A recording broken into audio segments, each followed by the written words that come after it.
grazie ancora per l'invito. Allora, innanzitutto non sono in uniforme, perché l'uniforme crea soggezione. Questa mattina si è parlato tanto di specializzazione e l'Arma dei Carabinieri negli ultimi anni ha iniziato a fare dei corsi molto precisi, molto attenti sulla formazione del personale, e io sono una di queste persone formate. Abbiamo adesso un vademecum che è la mia Bibbia, e l'unico problema che ho è che io non sono una donna, purtroppo questo si vede. Scherzi a parte, non sono una donna perché? Qual è il problema? Il problema è che raccontare a un uomo quello che un uomo fa è difficilissimo.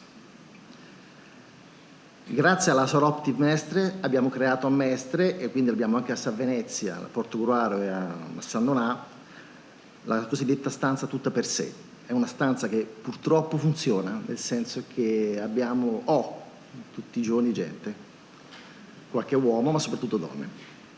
È una stanza che, pur essendo inserita in un contesto militare, non rappresenta per niente l'Arma, nel senso che all'interno sembra uno studio di un avvocato. Nel mio ci sono i giocattoli addirittura, quindi è una cosa molto... L'abbiamo inaugurato 2 anni fa e funziona e stiamo facendo tanta pubblicità, e questo è un modo per un altro per poterne fare. Lavoriamo sul passaparola, io non posso fare pubblicità sui cartelloni, non posso fare nulla, però tengo a partecipare a questi convegni dove io mi sponsorizzo. Sono anche formatore per il CREU, quindi parlo sempre con i servizi sociali, parlo con i medici, spiego quello che può fare l'Arma, ma soprattutto quello che deve fare un pubblico ufficiale. Il pubblico ufficiale è quella persona che, quando riceve una notizia di reato, se ci sono gli estremi, allora ha il dovere di segnalarla alla procura.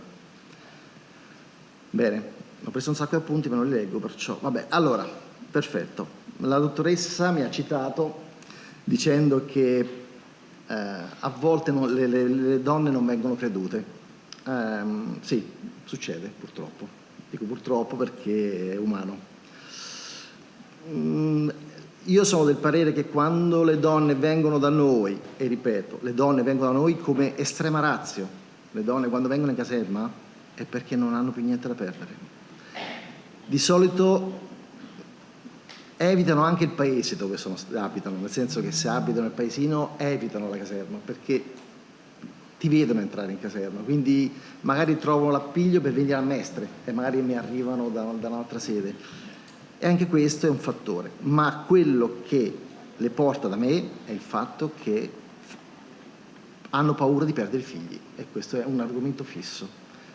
Quando scoprono che c'è la possibilità di perdere i figli, o il maltrattante cambia obiettivo e passa ai figli, è un fattore scatenante, non le ferma più nessuno, arrivano, è finita.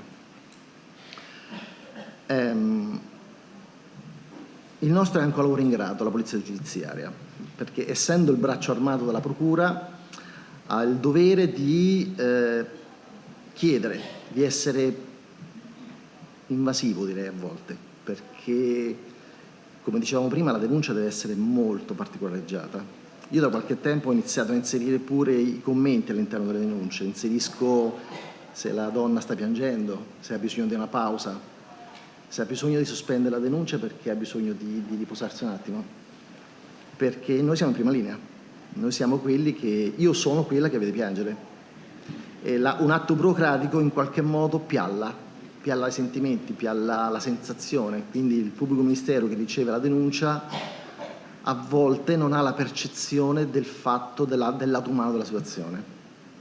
È molto utile anche questo. Sono del parere che se una donna viene da me, viene perché ne ha bisogno. Raramente ho avuto casi di strumentalizzazione. È più facile che vengano utilizzati i figli per essere come strumento di attacco all'ex coniuge,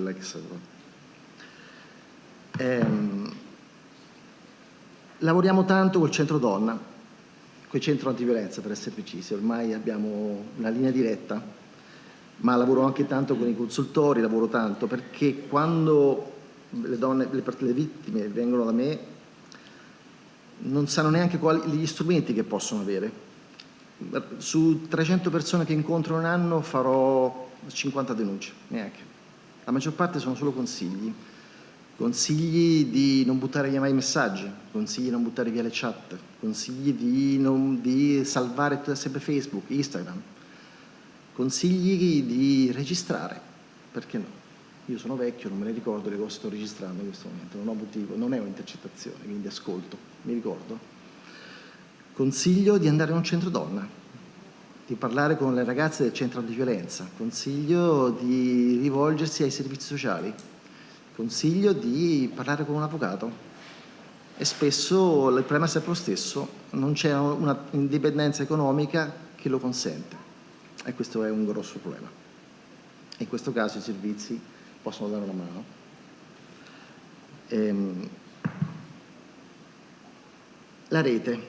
La rete funziona, maestri ormai sono anni che ci conosciamo, ma è sempre basata sull'incontro personale. Io conosco la dottoressa, conosco il magistrato, conosco l'avvocato. È una rete che a volte ha dei grossi buchi, e spesso e volentieri dico alla donna vittima di violenza, dico: ma hai parlato col medico di base? No. Ma c'è parlare, può servire. Hai parlato col pediatra? No. Mai parlare col pediatra? Non ci pensano a queste cose, nessuno glielo dice. Quindi è brutto dirlo, ma le donne vanno formate, devono sapere i mezzi che ci esistono. I mezzi che esistono, gli ammonimenti, esistono le denunce, esistono gli allontanamenti, esistono tante possibilità, ma se nessuno lo dice non lo sanno. Quindi l'unica cosa che chiedo sempre è sapere che esistiamo. I carabinieri purtroppo la sfera magica non ce l'hanno, ma neanche la polizia. Se l'avessimo sarebbe fantastico. Quindi che vengano da noi. Grazie.